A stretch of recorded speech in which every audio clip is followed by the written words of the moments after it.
What's cracking, everybody? My name is Bolts and welcome back to the channel. Here again to show you how not to look like a scrub and to farm out 15 more rare mounts in World of Warcraft. Now this is part 2 in the series. I'm going to leave a link in the description of part 1 to show you how to farm out 20 rare mounts. So go check that out as well because you're missing out on more mounts. Now without further ado, let's get started. Let's go get some mounts. Now, first thing you need to do is get on over to the Vale of Eternal Blossoms in Pandaria, mount up and start flying west. We're heading over to Townlong Steppes. Fly to the western portion of the zone where for some reason there's some blood elves camped out with a portal to the Isle of Thunder. Now you can't get to the zone unless you've completed the questline for it, which if you're a character at max level, this should only take like 10 minutes to finish. Then you're free to do whatever you want in the zone, so just get it done if you haven't. Now, Horde and Alliance will start on different areas of this zone, and you will need to head to the northeastern part of the island to the Throne of Thunder. If you want bonus points for another rare mount, you can sit outside the instance for ever, probably, and wait for Nalak to spawn for a chance at the Thundering Azure Cloud Serpent, but if not, you can come back another time, just set your raid difficulty to 25 and Heroic, and head inside. The second boss of this raid, called Horadon, is a giant Triceratops that keeps locked in a nice wooden cage because we've all seen that tactic utilized successfully on TV. He conveniently gets mad and busts out when he sees you, so you're left with no other choice but to kill him and steal his kid as your new mount because the mount is literally called the Spawn of Horadon. Continuing through the Throne of Thunder, we'll come to the boss G-Kun, which actually drops a nice flying mount that also looks just like the boss we're killing, and the mount is called the Clutch of G-Kun. I'm realizing that I think Blizzard lost their creative touch on the naming convention around this time in the expansion. Next, teleport to the Undercity or as close to it as possible, and we're going to head to the Eastern Plague Lands looking for a dungeon called Strathhope. The final boss in this dungeon will drop a ground mount called Rivendare's Death Charger, and if you play a Horde, this mount is nothing special because it's basically just a recolor of the regular Skeletal Warhorse you get as Undead from Brill. But if you play Alliance, it's kind of cool because you guys don't really have any mounts that look like this. Or if you're just like me, you just want something else to add to your collection regardless of what it is. Once you've made it to the Eastern Plague Lands, find your way to the main entrance just to get your bearings and follow the mountains there to the east until you find the side gate entrance. If you go in the main entrance, you won't have access to the mount. You have to go in the side gate entrance. In here, there are 3 buildings set up in a triangular formation around the center of the instance, and you have to kill the bosses at each building, go inside, and kill everything in there. You have to do this at all 3 buildings in order to gain access to the final boss.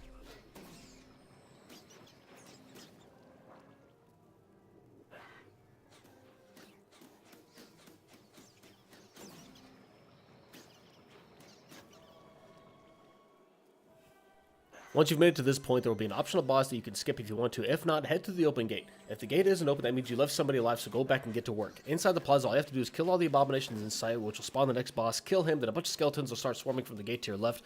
Once they're all dead, some ads will spawn from within the building. Once the ads are dead, the boss will be accessible, and you can head inside to kill him.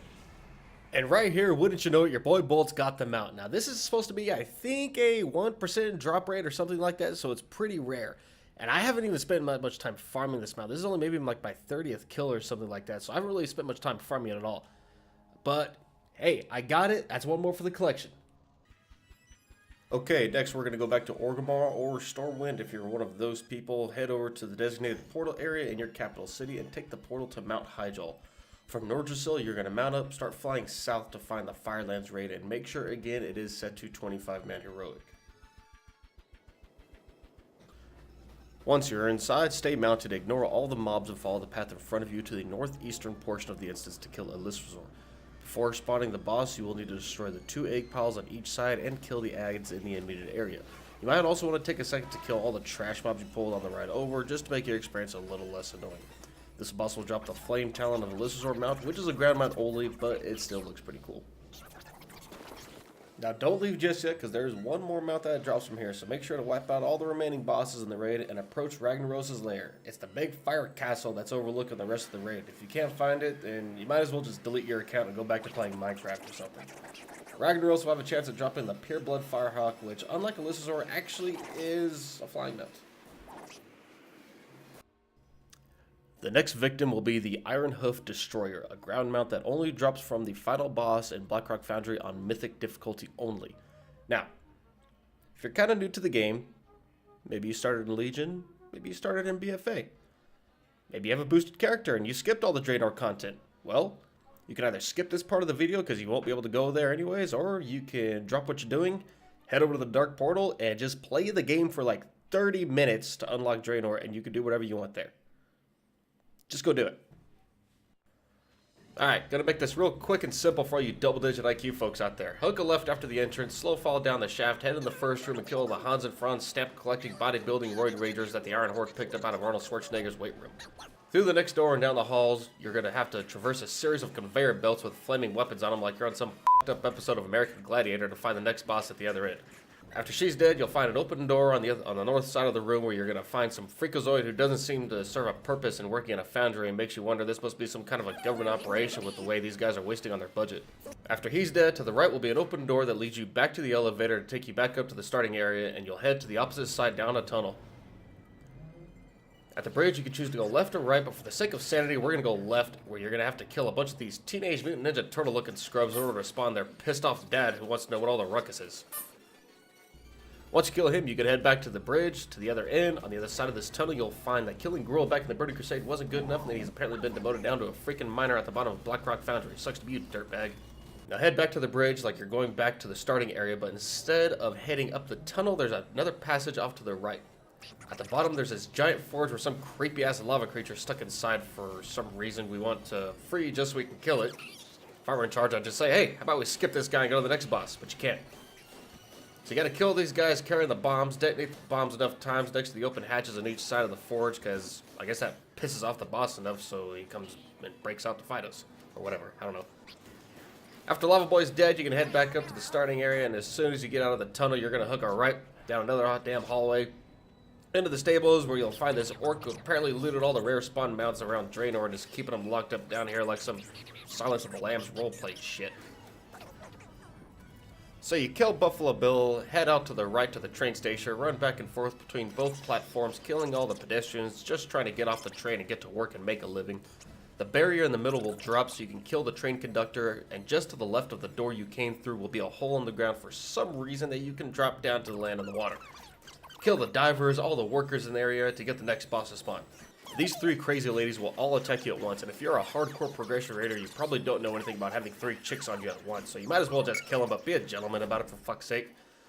Up the hill to the southwest, you will go back to the starting area where the barrier will be lowered, and you can finally go kill the guy running this place. The final boss, Blackhand, will have a chance at dropping the Iron Hoof Destroyer. It's a ground mount only, but it's pretty cool looking, so good luck, because I still don't have it. Okay, so pay no attention to what I'm doing here because I recorded this prior to the release of patch 8.1.5. In the video, I'm using the old Legion portals to take me straight to Karazhan, but these portals no longer exist.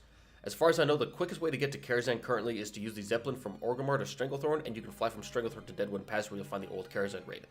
Or if you're Alliance, I believe the easiest way there now is to just fly straight from Stormwind to Deadwind Pass. If I'm wrong, please feel free to let me know. Either way, once you get to Karazhan, you'll want to head in through the main gate at the base of the tower near where you'll find Khadgar. Immediately inside, you'll head into the stables, make your way to the center to kill the boss to have a chance at looting the fiery warhorse. Thankfully, the Cataclysm portal still exists, so take the one to Deepholm and fly up the center spire to find the Stone Quarry dungeon. If you watched my last video in the section about the Vortex Pinnacle, the dungeon works the same manner. You can run the dungeon on normal difficulty till you get to the boss Slabhide, kill him for a chance at looting the Vitreous Stone Drake.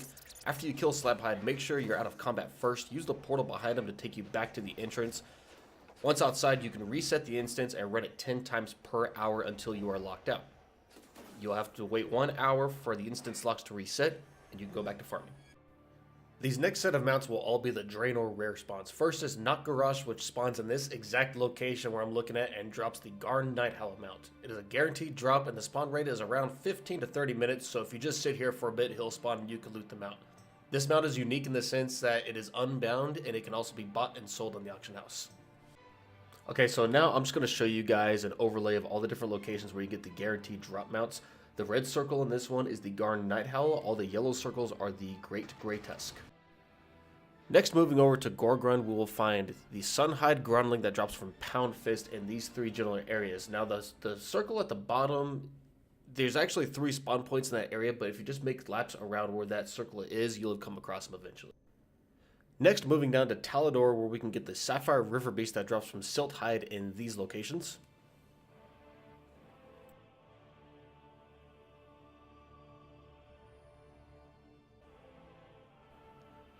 Next, moving over to Negren, where we can get the Bloodhoof Bull that will drop from Knack the Thunderer at the red circles, and the Mottled Metal Stomper that will drop from Lukok at the blue circles.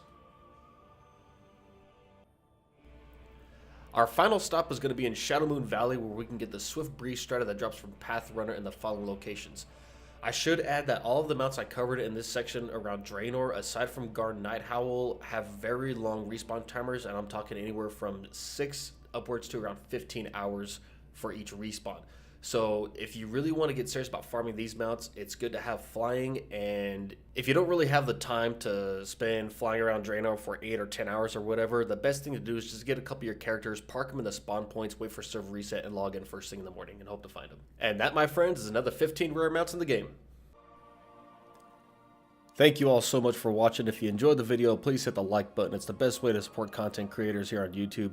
Feel free to leave a comment down below if you guys want to see more videos like this one. Or if you hated it, feel free to tell me all about that too.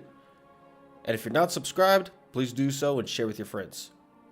Be cool, good luck in your adventures, and I'll see you all next time.